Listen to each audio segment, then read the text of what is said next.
Hi friends, ఈరోజు video వచ్చి పెద్ది. ఇప్పుడు ఈ పేరు వినిపిస్తేనే టాలీవుడ్లో ఒక సెలబ్రేషన్స్, ఒక స్పెషల్ వైబ్రేషన్. ఎందుకంటే ఇది సాధారణ సినిమా కాదు, సాధారణ పాత్ర కూడా కాదు. ముఖ్యంగా ఇది రామ్ చరణ్ కెరీర్లోనే మరో కీలకమైన మైలురాయి.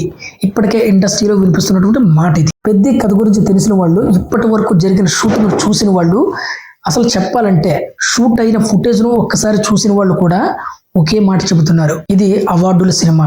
అవును ఫ్రెండ్స్, ఇది సినిమా కథలోనే కాదు, పాత్ర డిజైన్ లో, ఎమోషనల్ గ్రాఫ్ లో, ముఖ్యంగా ప్రీ క్లైమాక్స్ లో, అలాగే క్లైమాక్స్ లో రామ్ చరణ్ క్యారెక్టర్ ఇన్వాల్వ్ అయ్యే విధానం చూస్తే ఎవరైనా సరే షాక్ అవ్వాల్సిందేనంటారు. ఇప్పటి వరకు మన రామ్ చరణ్ ని మాస్ హీరోగా చూసాం, యాక్షన్ స్టార్ గా చూసాం, గ్లోబల్ స్టేజ్ పైన కూడా చూసాం. కానీ పెద్దిలో మాత్రం నటుడిగా, పర్ఫార్మర్ గా, ఎమోషనల్ యాక్టర్ గా ఒక కొత్త చరణ్ ని చూస్తారనే యూనిట్ వర్గాలు కూడా చెబుతున్నాయి. ఈ సినిమాలో రామ్ చరణ్ పాత్ర ఒక లెవెల్లో ఉంటుందట.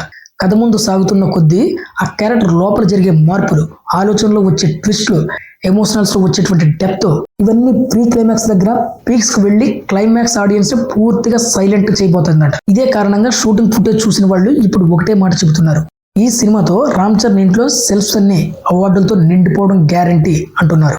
ఇది ఫ్యాన్స్ మాటలు కాదు, సినిమా ఫుటేజ్ చూసిన వాళ్ళ అంచనా. ఇంకా షాకింగ్ విషయం ఏంటంటే, ఈ అవార్డులో స్టేట్ అవార్డ్స్ మాత్రమే కాదు, ఫిల్మ్ఫేర్ అవార్డ్స్ తో పాటు నేషనల్ అవార్డ్స్ కూడా ఉండొచ్చు అనే స్థాయిలో ఉంటుందంట మన రామ్ చరణ్ గారి పర్ఫార్మెన్స్. సాధారణంగా నేషనల్ అవార్డు అనగానే ఆడియన్స్ చాలా జాగ్రత్తగా మాట్లాడతారు, కానీ పెద్ద విషయంలో మాత్రం ఇండస్ట్రీ వర్గాలు కూడా చాలా కాన్ఫిడెన్స్గా ఉన్నాయంటే దాని వెనక ఉన్న కంటెంట్ ఏ రేంజ్లో ఉందో అర్థం చేసుకోండి. ఇది ఓవర్ లైఫ్ కాదు, ఇది గ్రౌండ్ రియాలిటీ అంటున్నారు. ముఖ్యంగా ప్రీ క్లైమాక్స్ లో వచ్చేటువంటి ఒక లెంత్ సీక్వెన్స్ మరియు క్లైమాక్స్ లో రామ్ చరణ్ పర్ఫార్మెన్స్ అవార్డు చర్చకి కారణమవుతున్నాయట.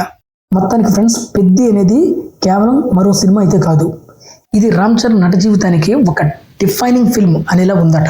ఈ వీడియోపై మీ అభిప్రాయం ఏంటి? రామ్ చరణ్కి ఈ సినిమా నేషనల్ అవార్డు తీసుకొస్తుందా? పెద్ది నిజంగానే అవార్డులు మెటీరియల్ అవుతుందా? కమెంట్స్లో చెప్పండి, నేను కూడా తెలుసుకుంటాను.